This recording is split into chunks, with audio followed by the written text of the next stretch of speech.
e o 9. Aos Gálatas, capítulo de número 1, versículos 6, 7, 8 e 9. Você que está sem Bíblia, vai aparecer para você aqui na projeção, mas adquira uma Bíblia, tá? Para a gente aqui estar treinando a palavra de Deus, se aprender a manusear a palavra de Deus, para você conferir se realmente o que eu estou falando é verdade, tá? É sobre isso que a Reforma Protestante fala, sobre você ler, examinar as Escrituras, não apenas ouvir o que um pastor está falando, mas examinar por si só as Escrituras. Todos têm acesso às Escrituras, então não perca essa oportunidade. Diz assim o texto: admiro-me que vocês estejam se afastando tão depressa daquele que o chamou para si por meio da graça de Cristo. Vocês estão seguindo um caminho diferente, que se faz passar pelas boas novas, que se faz passar pelo Evangelho. Boas novas é o Evangelho, a boa notícia de salvação. Mas que não são boas novas coisa nenhuma, não é Evangelho de maneira nenhuma. Estão sendo perturbados por aqueles que distorcem deliberadamente o Evangelho de Cristo, as boas novas de Cristo. Muito bem. Para falar sobre tudo que eu gostaria de falar, eu precisaria de umas 5 horas, tá? Então eu vou ter que resumir muito, por isso eu preciso da sua atenção, dobrada, triplicada, não se distraia por nada, tá? Se o celular te atrapalhar, quebra ele, não, estou brincando, desliga ele, coloca do lado, dê a sua atenção para cá, nesse momento, para você não perder nenhum detalhe. Quando Paulo escreve aos Gálatas, ele está chamando a atenção de um povo que havia se convertido a Cristo, mas que, no decorrer do tempo, eles foram convencidos pelos judaizantes, que são os judeus que, de alguma forma, perseguiam o Evangelho, dizendo que a salvação não era pela fé, e as pessoas deveriam guardar a lei de Moisés e os rituais judaicos e assim por diante. Essas pessoas torceram a compreensão dos irmãos da Galácia, e eles então retrocederam. Aquilo que eles haviam aprendido através do apóstolo Paulo, que a salvação é pela fé em Jesus Cristo, somente pela fé. Então, agora eles se afastam disso, e eles voltam a confiar nos seus méritos, eles voltam a confiar nas suas obras, eles voltam a confiar na religião, eles voltam a confiar na obediência aos 10 mandamentos, como se alguém fosse capaz de obedecer a Deus de maneira 100%, como Deus exige, sem nunca quebrar os mandamentos, os 10 mandamentos, por exemplo. Na quinta-feira eu fiz uma brincadeira com os homens aqui, mostrando para eles, inclusive está aqui os 10 mandamentos, e eles marcaram quais os mandamentos que eles já quebraram. Teve alguns cara de pau que tiveram coragem de dizer que não quebraram todos os mandamentos, né? Mas é ignorância. Não é nem desonestidade, é ignorância, porque as pessoas acham que elas conseguem alcançar o padrão de Deus. Se você pegar os 10 mandamentos, vamos lá, vamos fazer uma brincadeira, cite um dos 10 mandamentos aí, quem se arrisca? Amar a Deus sobre todas as coisas. Você consegue fazer isso o tempo todo? Mais um mandamento. Honrar pai e mãe. Já desonrou sua mãe alguma vez, seu pai? Já. Então, quem mais? Não matará. Já matou, irmã? Cumpriu, será? Jesus diz assim: se você ficar com ódio de alguém, você já matou. E aí, matamos ou não? Matamos. No coração você já, aqui todo mundo é assassino, todo mundo. Duvida alguém aqui que nunca sentiu ódio, raiva, ira de alguém. O que mais? Mais um mandamento. Amar o próximo. Não cobiçar a mulher do próximo, né? Nem o homem da próxima, né? O que mais? Falso testemunho. Quem é que nunca mentiu? Vai mentir hoje pela primeira vez, vai lá.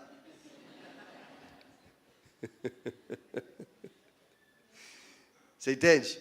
Então, qual é o propósito dos 10 mandamentos? Mostrar a nossa incapacidade de alcançar o padrão de Deus. Logo, temos que dar um grito de desespero e dizer, como aquela galera do Chapolin Colorado, né? E agora, quem poderá me socorrer? Quem poderá me salvar? Precisamos de um Salvador, porque somos maus. Alguns disseram assim: eu sempre amei a Deus sobre todas as coisas.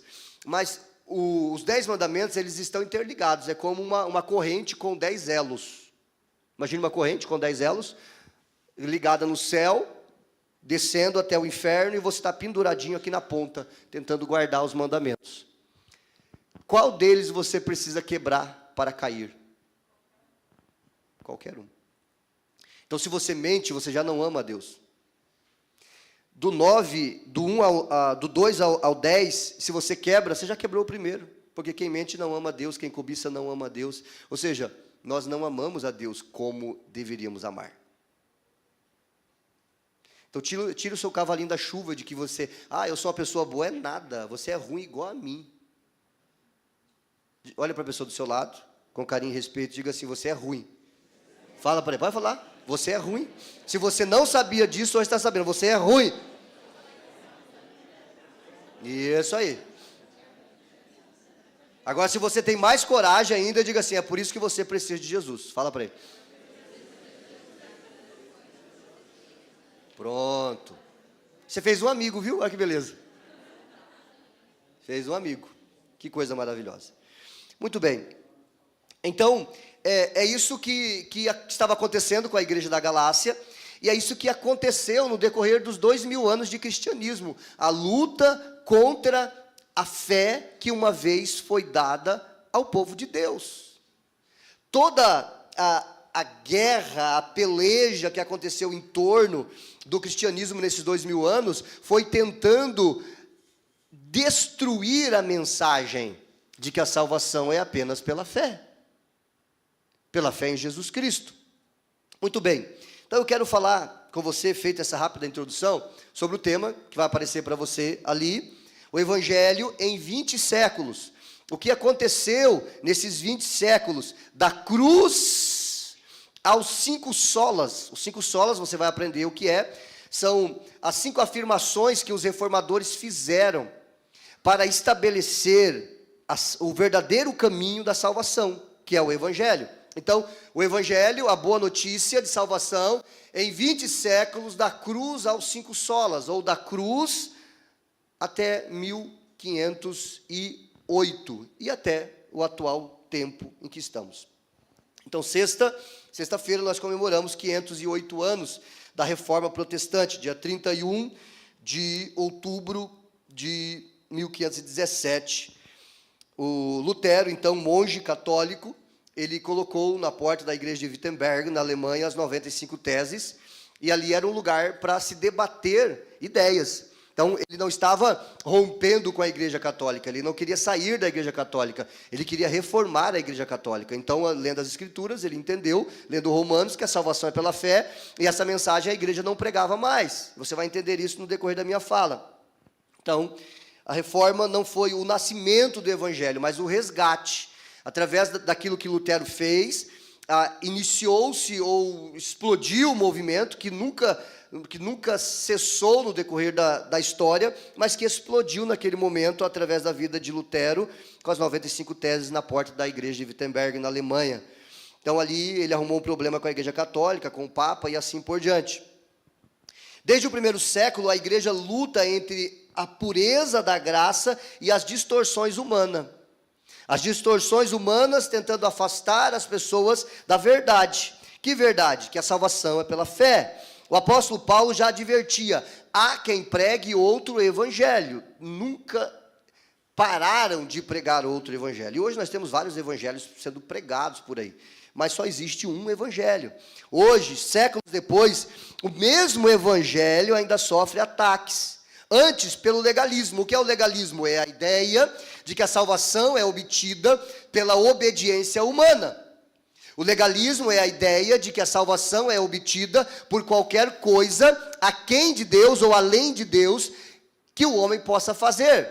Isso é, então, legalismo. Quando vem aquela ideia de que a salvação é pelo cabelo comprido da mulher. A salvação é pela gravata do homem. A salvação é para aqueles que não jogam futebol. A salvação é para aqueles que vão. E aí vai, e assim por diante. Colocando regras para que as pessoas alcancem a salvação. Isso é legalismo, isso é diabólico, isso é humano, isso é satânico. Olhe para mim, por favor, se concentre em mim, não perca a atenção. Então, o legalismo, e agora, nos dias de hoje, ainda lutamos contra o legalismo. Ainda tem muitas igrejas que ensinam que a salvação é pela obediência ou por aquilo que você pode fazer. Agora, temos o materialismo, o emocionalismo, pessoas que elas acham que o ápice da espiritualidade, o ápice do culto, é você derramar uma lágrima, é você dançar na igreja, é você pular. Eu conheço igrejas e pastores que se você não pula, vamos se alegrar, vamos chorar, por quê? Porque isso é manifestação de espiritualidade. Não é. Não é. Você pode sair daqui chorando do culto sem ter se convertido de verdade. Apenas se emocionou, achou bonitinho o que foi dito, tocou seu coraçãozinho. Mas não houve uma genuína conversão. Materialismo, pessoas que acham que Jesus morreu na cruz para que ela se tornasse uma pessoa rica. Eu vou para a igreja porque eu estou quebrando, a minha empresa está quebrando, então eu vou para a igreja para Jesus abençoar a minha empresa. Ele pode até fazer isso por você, mas ele não morreu para isso. Ele morreu para pagar o preço da salvação. Ele morreu para pagar o preço dos nossos pecados. Algumas pessoas dizem assim, a gente tem que pagar o preço para ser salvo. Então pague, você vai ver, vai para o inferno. Porque você não pode pagar o preço para ser salvo, Jesus já pagou. Que ideia besta é essa de eu pagar o preço para ser salvo? Que preço é esse? Você tem condições de morrer na cruz?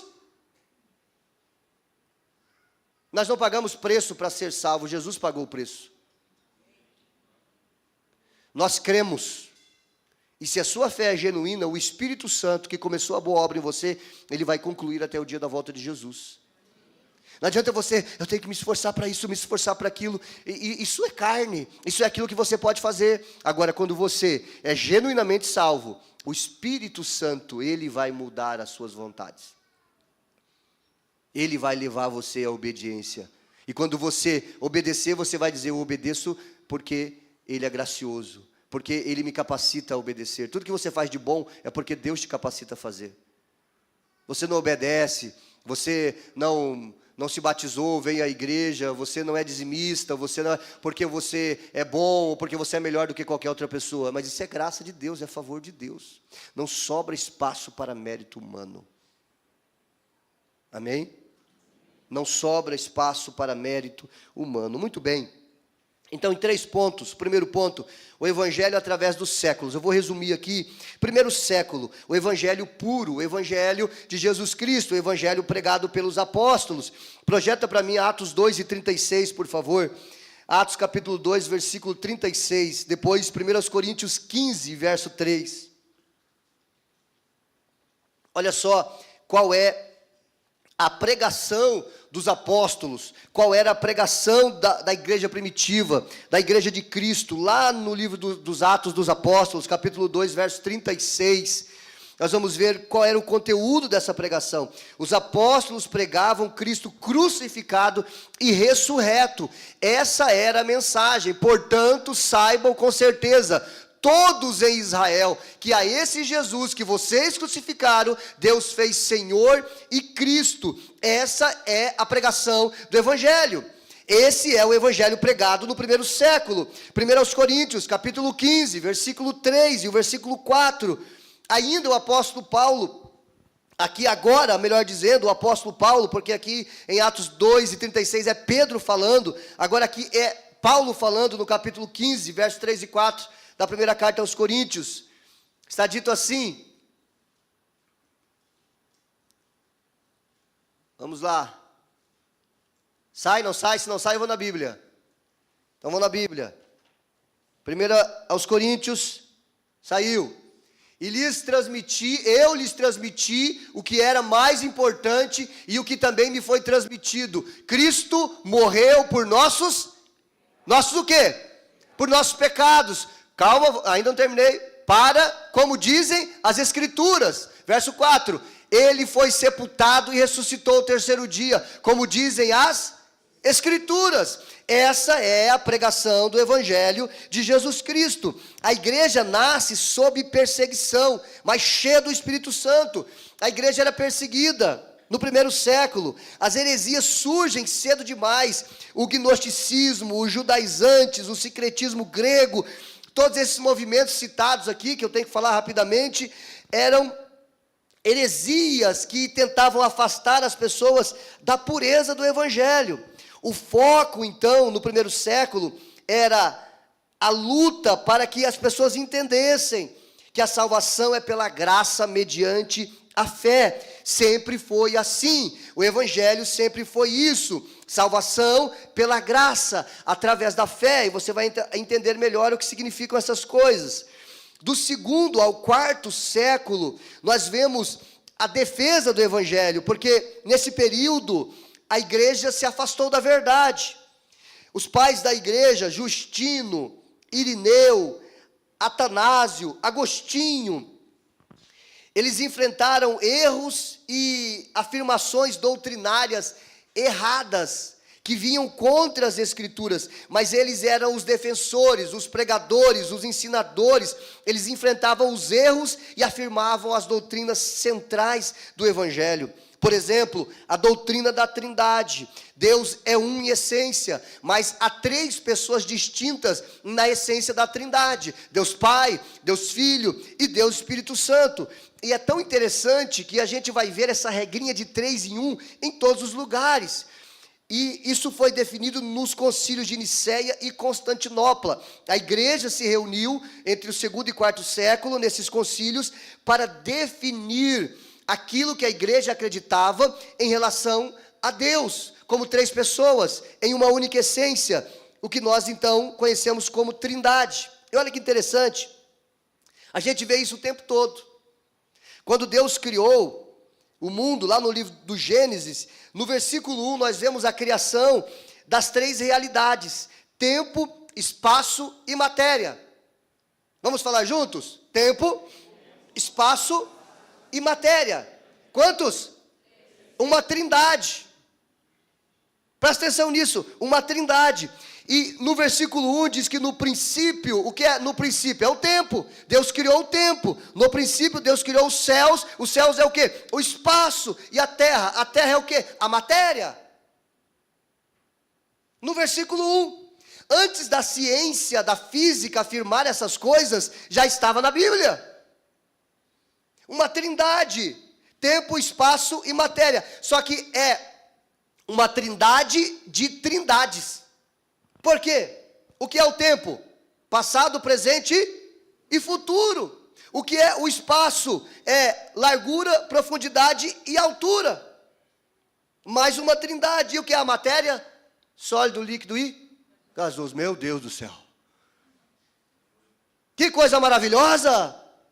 Que coisa linda! Deus, ele está na frente, porque Ele é o Criador de todas as coisas. Então, do segundo ao quarto século, foi definido a doutrina da Trindade, à luz do que as Escrituras ensinavam. Também foi discutido a divindade de Cristo. Chegaram, então, à definição de quem era Cristo, porque Cristo era um mistério, e ainda é um mistério para nós, como Deus se torna homem. Chegaram à conclusão, então, o termo técnico para isso é união hipostática. Diga, união hipostática. É o termo técnico para definir, para declarar que Jesus é 100% homem e 100% Deus. Diga, Jesus é 100% homem e 100% Deus. Ele não deixou de ser Deus, ele assumiu a humanidade sem deixar a divindade. E tudo isso foi se definindo ao longo da história. Contudo, o cristianismo começa a se misturar com o poder político. Isso é um problema. Quando que isso aconteceu? Ou qual foi o start para isso? A conversão de Constantino. Quem não fugiu da aula de história? A conversão de Constantino. O imperador romano se converte, tem toda a história ali da conversão dele, não tenho tempo para falar disso. A conversão de Constantino, e a partir daí, então, a igreja vai se misturando ao Estado. É por isso que um dos princípios batista é separação de igreja e Estado. A igreja precisa ser separada do Estado. Então, por conta disso, o evangelho sai das catacumbas e entra nos palácios. Aí começa a ser domesticado. A igreja começa a se corromper. Do século V ao século X, é conhecida então, esse período é conhecido como a Idade das Trevas. A igreja institucionaliza-se e se corrompe. Surge o ensino das boas obras, as indulgências, as penitências e méritos, e a Bíblia é retirada do povo. Não se pode mais ler a Bíblia. Nesse período, a Igreja Católica, Apostólica Romana, que foi se tornando o que ela é hoje, por conta da conversão de Constantino, foi se afastando da verdade. A Igreja Católica, ela não segue a Bíblia, ela segue a tradição. A Bíblia não é autoridade na Igreja Católica. Se temos católicos aqui, te amo, te respeito, te abraço, mas eu tenho compromisso com a verdade. Então, a Igreja Católica, ela diz abertamente que ela segue a tradição, não a Bíblia. Nós seguimos a Bíblia. A Igreja Católica diz que a Bíblia vem da igreja. Não. É a igreja que vem da Bíblia. É a Bíblia quem diz o que é a igreja, e não a igreja quem diz o que é a Bíblia. Vocês entendem isso? Então, a história continua. Proibiu-se então a leitura da Bíblia. O evangelho da graça é soterrado por um sistema religioso de controle e medo. É só você estudar o período da Idade das Trevas, você vai ver isso, a ignorância intelectual das pessoas, tá? Mas Deus nunca ficou sem testemunhas. Se você pesquisar na história, Deus sempre preservou grupos de pessoas que permaneciam fiéis ao evangelho, como os valdenses, os albigenses, os monges piedosos e tradutores como Wycliffe e Rous. Do século XI ao século XV, que é o período pré-reformista, Wycliffe, inglês, como eu já disse, Rous, da Boêmia, Savonarola, da Itália, eles desafiaram Roma, dizendo que a igreja romana estava afastando as pessoas da verdade. Eles pregam a autoridade e a suficiência das escrituras e a salvação unicamente pela fé. Eles são perseguidos então, eles são queimados, mas suas cinzas semeiam a reforma. Tudo isso é história. Amém? Olhe para a pessoa do seu lado. Se ela estiver dormindo, dá uma porrada nela. Não, só diga acorda. E diga assim, isso é história. Isso é história. A Bíblia é a palavra de Deus. É um livro também histórico. A fé cristã é uma fé investigável. Você pode investigar. E se você investigar com sinceridade e verdade, você vai chegar à conclusão óbvia de que a Bíblia é a palavra de Deus. Então chegamos no século XVI, a reforma protestante. Muito bem, estamos aqui. Martim Lutero, lendo Romanos, ele entende. Qual é a frase que chamou a atenção dele? O quê? O justo viverá pela fé. O que é isso? O justo será salvo pela fé. O justo será justificado pela fé, será perdoado pela fé, é tudo pela fé. Isso chama a atenção dele, porque a igreja romana estava ensinando a penitência, a igreja romana estava ensinando a salvação pelas obras, estava ensinando as indulgências. Você compra esse documento e esse documento te garante um lugar no céu. A igreja ensinou isso. Mas isso nunca terminou, porque hoje ainda tem muitas igrejas que dizem-se evangélicas, que ainda vendem. Vendem o lencinho ungido do pastor. Inclusive eu tenho um lencinho aqui e estou vendendo. Esse aqui está bem ungido. Faz tempo que eu não lavo ele. Está bem ungido. Então quanto mais usado, mais caro fica. Quem paga mais? Sempre tem um louco para comprar, não é verdade? Até hoje, tem igrejas que vendem, comercializam a fé. Lencinho ungido do pastor, caneta da vitória, a água em que Moisés foi batizado. Onde é que esse miserável conseguiu a água que Moisés foi batizado? Conta para mim. E a pessoa, se botar essa água no seu chimarrão, vai abençoar. E tem besta que acredita.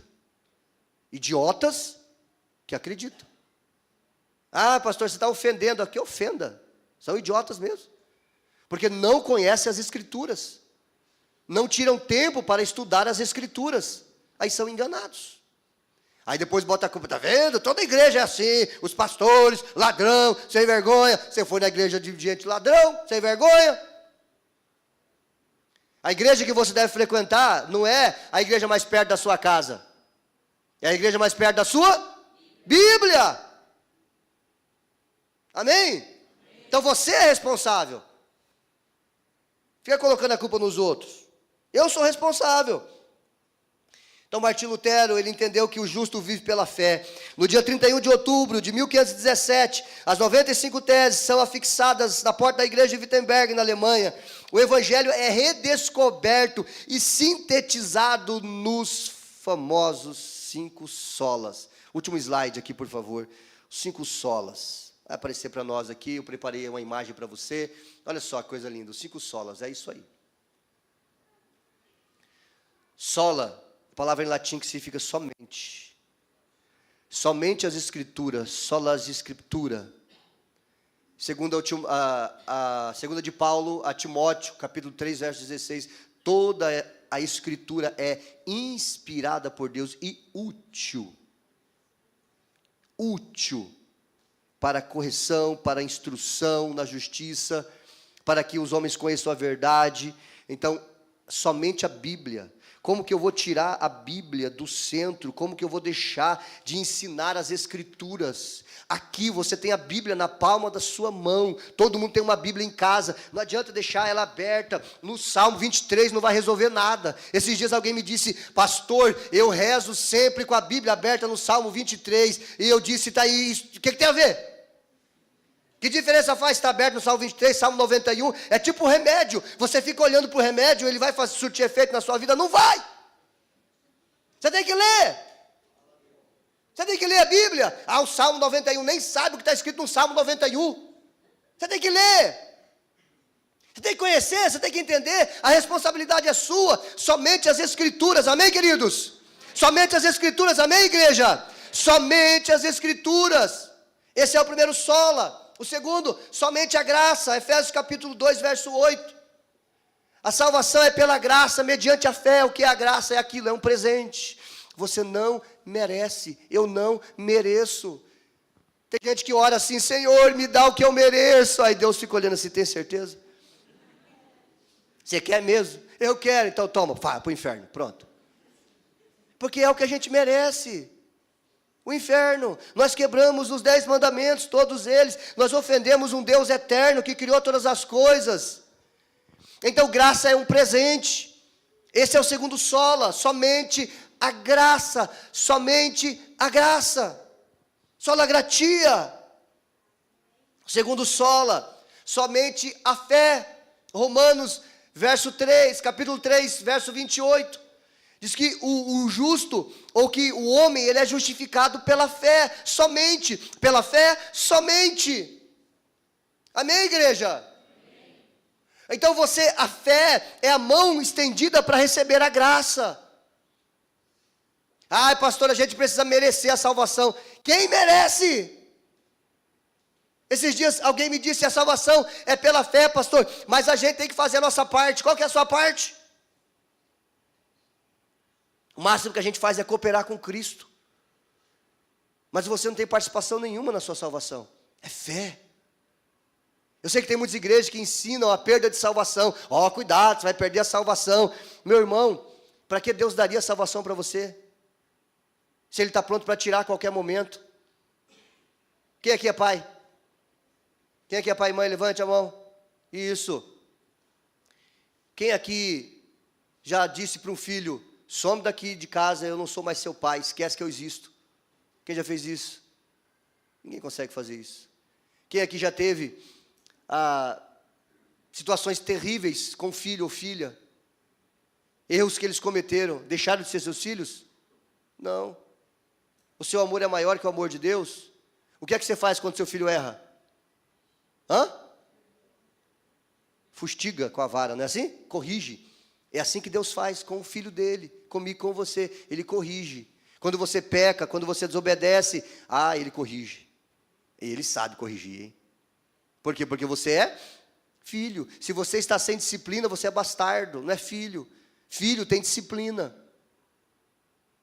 Então, quando nós erramos, Deus nos disciplina. E toda vez que nós desobedecemos, pecamos, erramos, situações, enfim, tudo isso traz prejuízo para nós, para nossa vida.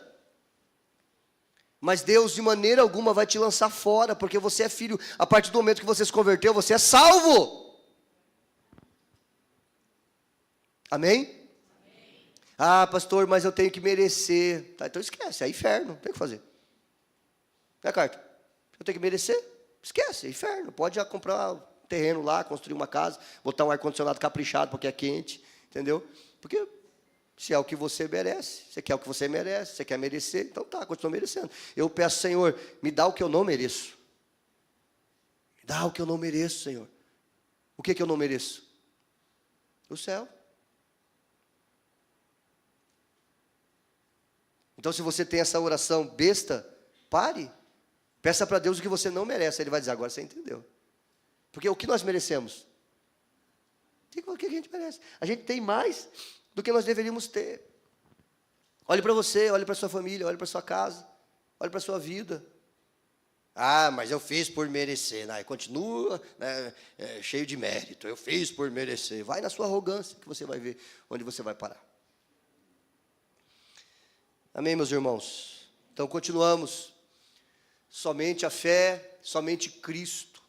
Atos capítulo 4, verso 12. Não há nenhum outro nome dado dentre os homens, pelo qual importa que sejamos salvos. 1 Timóteo capítulo 2, verso 5. Há somente um mediador entre Deus e os homens, Jesus Cristo, homem. A Igreja Católica, mais uma vez, com todo respeito aos católicos, mas a Igreja Católica ensina que Maria, ela é mediadora, como Jesus. Que ela salva como Jesus. Maria era uma mulher comum, como qualquer outra mulher. Respeitamos e amamos Maria. Ela pariu o Salvador, mas ela também era uma pecadora. Só um não conheceu o pecado. E não foi Maria. É Jesus. Amém? Ah, pastor, mas eu não fui ensinado assim. Eu também não. Eu fui católico, sou de família católica. Só que chega um momento, porque você é um ser pensante, pega a Bíblia e examine. Chega um momento que você vai ter que tomar sua decisão, examine a Bíblia. Você vai seguir a tradição dos seus pais, ou você vai seguir a Bíblia? Eu decidi seguir a Bíblia há 20 anos atrás. Só Jesus é mediador. Só Jesus é o caminho, a verdade e a vida. Não tem um versículo na Bíblia dizendo que Maria é qualquer coisa nesse nível. Mulher abençoada, bem-aventurada, eu vou chegar no céu e vou dar um beijo em Maria. Obrigado, Maria, porque você foi uma mulher extraordinária. Mas ela não me ouve, eu não posso orar para ela, não posso rezar para ela, porque ela é uma mulher comum como qualquer outra. Isso é idolatria. Quando você ora para qualquer outra pessoa que não a Deus através de Jesus, isso é idolatria, é pecado. É isso que a reforma está afirmando. Somente Cristo e somente a Deus a glória.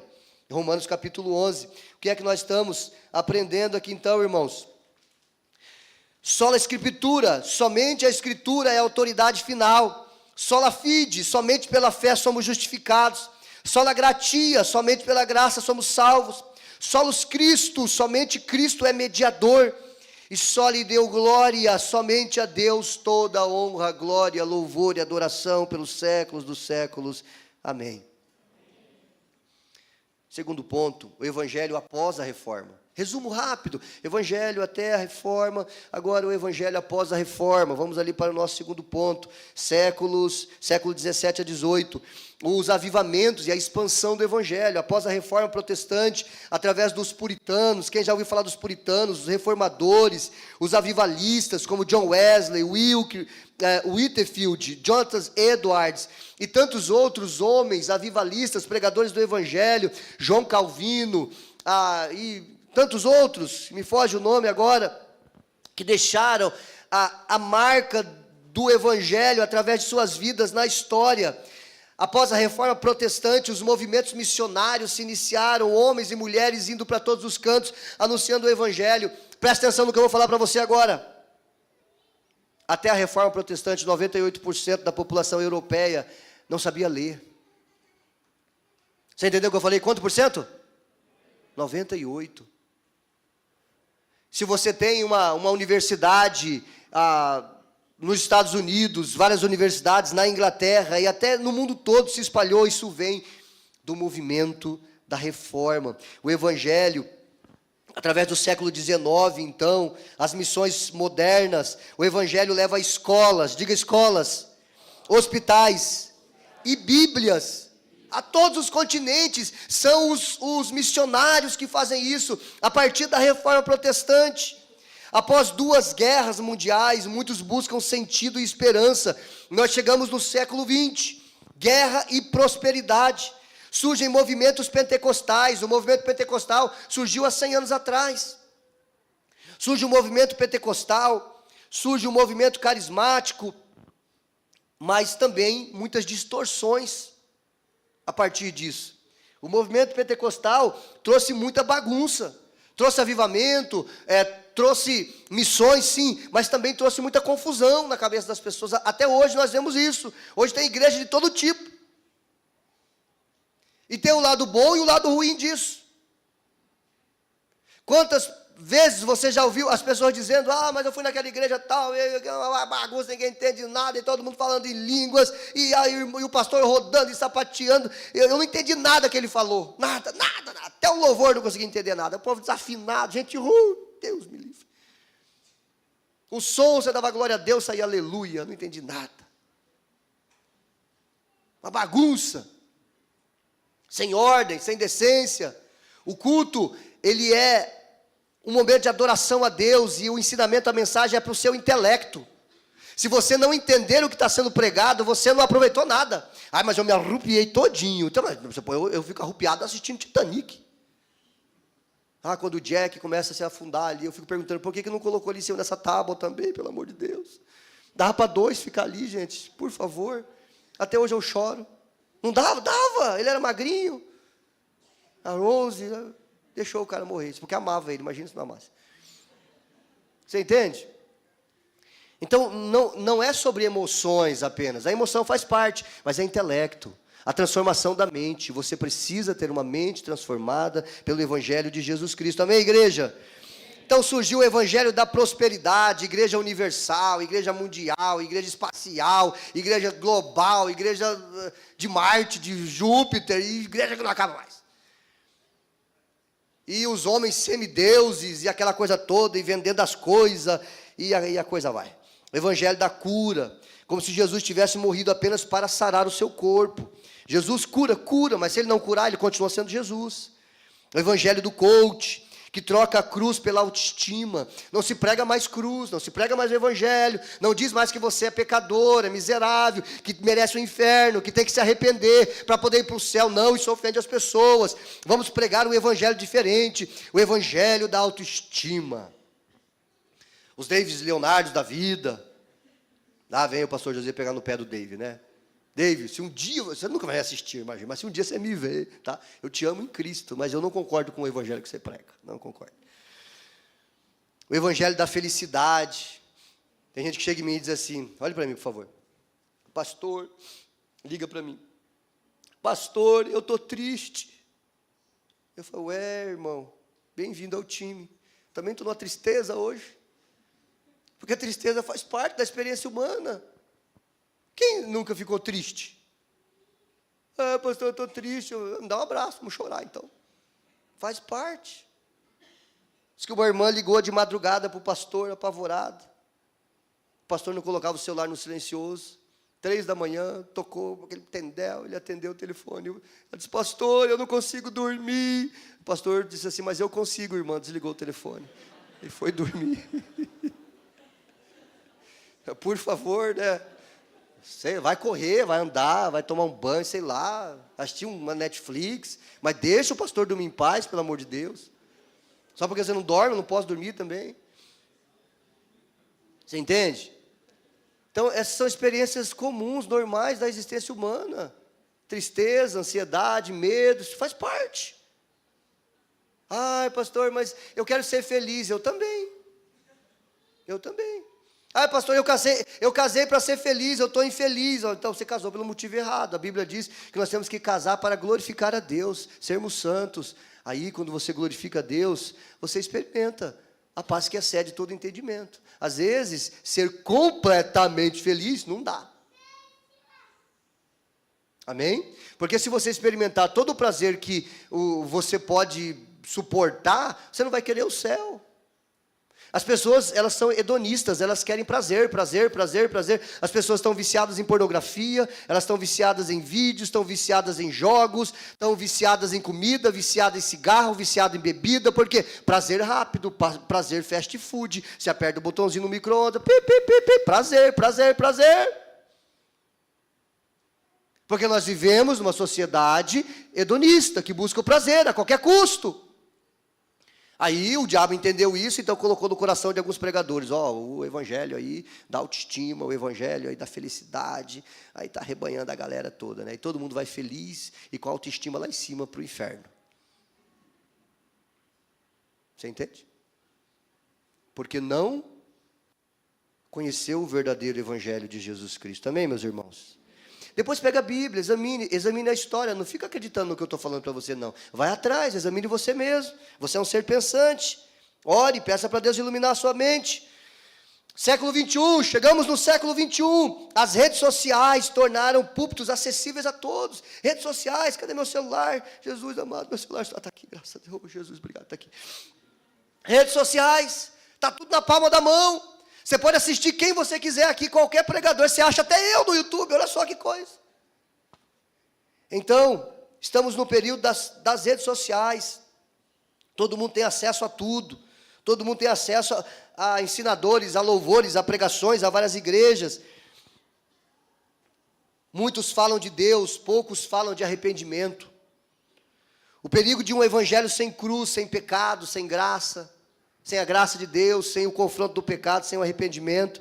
Vivemos em um tempo de muita religião e pouca verdade. Eu vou repetir, muita religião e pouca verdade. Diga, muita religião, pouca verdade. Conhecereis a verdade vos libertará. Não é conhecereis uma religião, é conhecereis a verdade. Jesus não é uma religião, Jesus é a verdade. Chegamos então no último ponto, o evangelho verdadeiro não muda. O evangelho de hoje é o mesmo da igreja primitiva. É a mensagem de salvação para pecadores, como eu e você. Cristo Jesus é o mesmo ontem, hoje e eternamente. Hebreus capítulo 13, verso 8. O evangelho verdadeiro é simples. Você não precisa enfeitar. A gente tem que enfeitar, né, para ficar mais docinho, para as pessoas não se ofenderem. Não. O evangelho é isso aqui mesmo. Todos pecaram, estão separados da glória de Deus. Ninguém é justo, nenhum sequer. Todos se desviaram, o que está escrito em Romanos capítulo 3. Não alcança o padrão da glória de Deus. Quando Deus abre os seus olhos e arranca as escamas, você vai desesperado para os pés da cruz. Senhor, salva-me. Salva-me. O evangelho verdadeiro é simples. Cristo viveu, morreu e ressuscitou e voltará. A salvação é um dom gratuito, não um produto que você compra no mercado, que você compra em alguma igreja. Dá tanto para o pastor aí, que aí Jesus vai te abençoar. Isso é heresia. Se você quiser abençoar seu pastor, ele vai ficar feliz, com certeza, né? Mas Jesus não vai te dar nada. Nada. Eu vou ficar feliz. Mas Jesus não vai te dar nada. Tá? Já estou te avisando. Mas eu vou ficar feliz. Os 5 solas continuam sendo a muralha contra os falsos evangelhos. Sola Escritura, de novo, contra a opinião humana e as revelações modernas. Mas a minha opinião, dane-se sua opinião. Eu quero saber das Escrituras. Sola fide, sola fé, contra o mérito, contra a confissão positiva, o esforço próprio. Repita, confesse, vai dar certo. Fala e traga a existência. Isso não é evangelho, isso é confissão positiva, isso é heresia. Sola gratia, contra barganhas e contratos espirituais. Dá isso para Deus, que Ele vai te dar de volta tanto. É graça, você não merece nada. Sola Christus, contra os gurus espirituais, os coaches, os apóstolos modernos. Tem gente que acha que pastor é semideus. Vamos naquele pastor lá, porque ele revela o CPF da gente. Sai fora. Sai fora. Eu não quero nem saber do seu CPF, vai, sei lá, vai que está aí no SPC, no Serasa, misericórdia. Jesus, o que Jesus tem a ver com revelar CPF? Jesus não faz essas coisas. Ah, mas ele desenterra macumba, mas é macumbeiro. Ah, mas ele faz isso, sai fora, sai fora. Mas eu estou precisando tanto, peça para Jesus, ore, conheça a Bíblia, vá para uma igreja séria, sai fora desses coaches da vida. E eu tenho formação em coach, tá? Eu não estou falando besteira aqui não, eu tenho curso, eu sei do que eu estou falando, é muito bom, tem técnicas maravilhosas, mas não é o evangelho. Ajuda, autoajuda é muito bom, pode te ajudar em muita coisa, mas para salvação nós precisamos da ajuda do alto, e não da autoajuda. Amém, meus irmãos? Só Deus a glória contra o culto à fama, ao eu, pastores midiáticos, famosos, pastores que ganham milhões, igrejas milionárias, essas igrejas que fazem o convite, vem aqui e faça a fogueira santa de Israel, e você vai ver, você vai ficar milionário. Só o pastor fica milionário. Gente que deu carro, que deu casa, e saiu frustrado porque Deus não devolveu. Não tem nada a ver com Deus.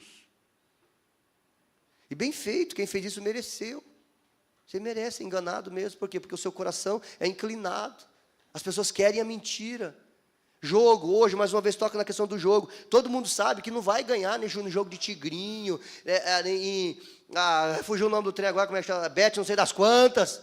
Você sabe que você não vai ganhar, o abençoado. Porque o algoritmo disso é para você perder, só fica rico os donos. É igual os pastores dessas igrejas. Você entende? Então, mas o coração da gente quer ser enganado, a gente quer ser enganado, a nossa natureza humana, ela quer ser enganada. Aí o diabo nada de braçada. O cara estava dormindo, ele acordou. Uma voz dizia, quer ficar rico? O que você responderia?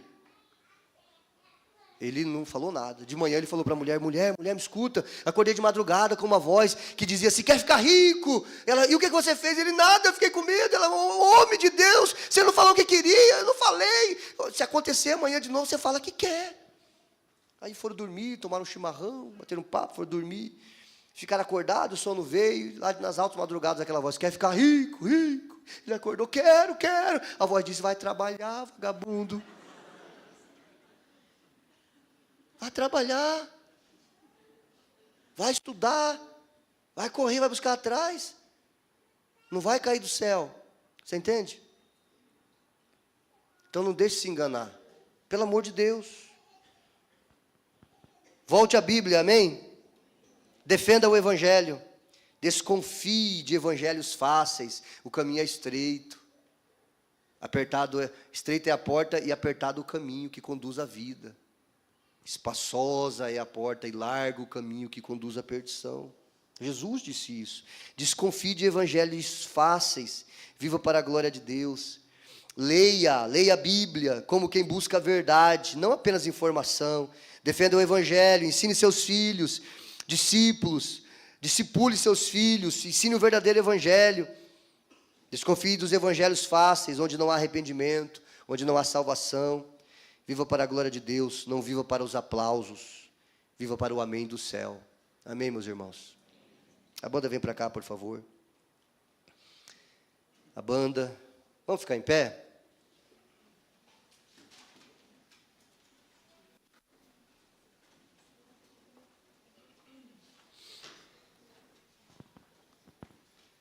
Nós vamos celebrar a ceia do Senhor.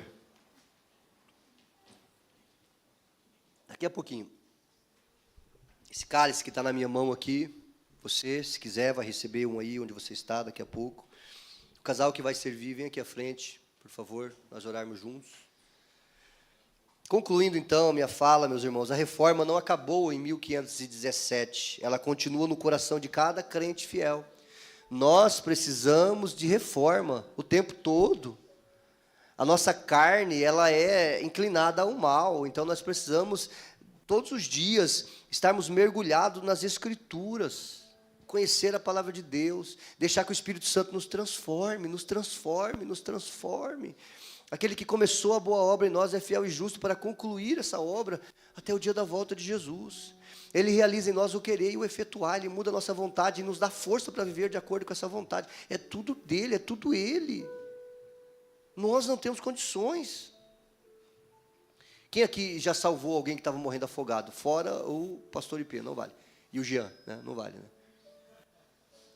Quem aqui já salvou alguém que estava morrendo afogado? Paulo, que também já salvou. Quem aqui já foi salvo? Quase morreu afogado e foi salvo.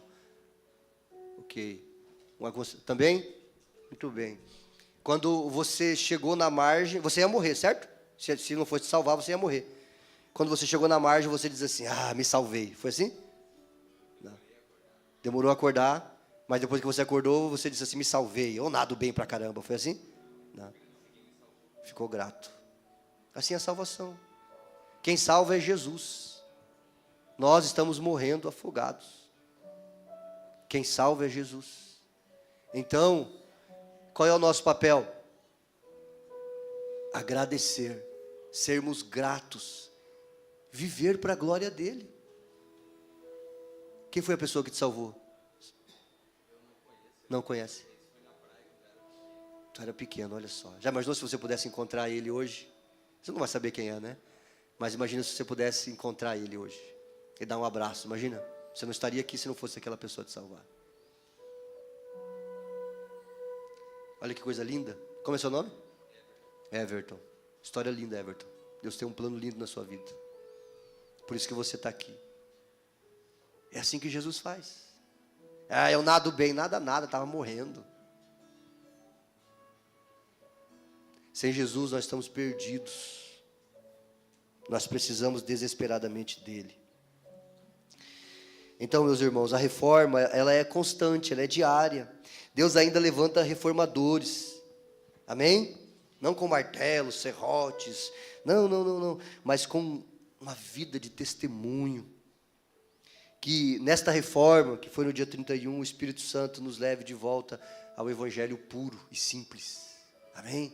O Evangelho da cruz. Jesus morreu, foi crucificado e ressuscitou. Está vivo e voltará. Romanos 1:6 diz assim: não nos envergonhamos do Evangelho, pois é o poder de Deus para a salvação de todo aquele que nele crê. Algumas frases aqui que eu quero ler para você. O Evangelho é o golpe mortal no orgulho humano. Ele destrói a ilusão do sou bom o suficiente. Expõe o pecador nu diante de Deus e oferece a vida eterna somente a quem se humilha diante da cruz. A cruz que o mundo despreza. O Evangelho humilha reis e mendigos. Ele declara que todo homem, por mais justo que pareça, é pó condenado sem a graça que jorra do sangue de Cristo. O Evangelho é a espada que rasga o véu da justiça, da autojustiça.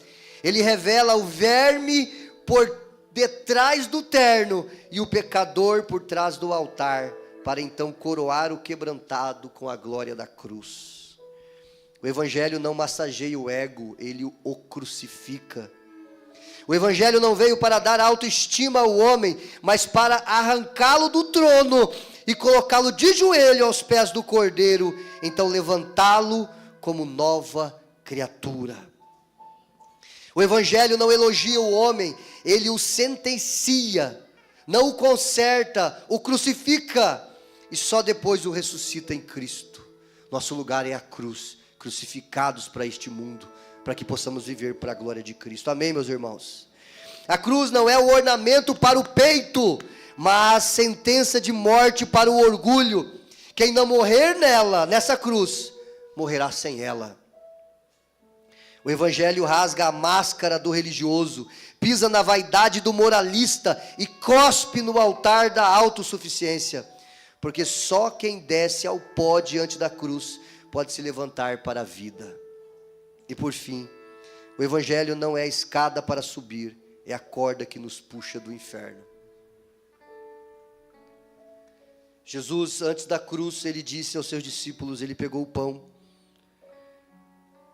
A primeira ceia, a última Páscoa, a primeira ceia, ele partiu o pão e disse: esse pão aponta para o meu corpo, que será rasgado, moído por vocês. Depois tomou o cálice, o vinho, e disse: esse vinho aponta para o meu sangue, que será derramado, vertido, cada gota, por amor a vocês. Façam isso aqui, todas as vezes que vocês se reunirem em memória de mim. Porque todas as vezes que você comer do pão e beber do cálice, você anuncia a morte do Senhor até que Ele venha.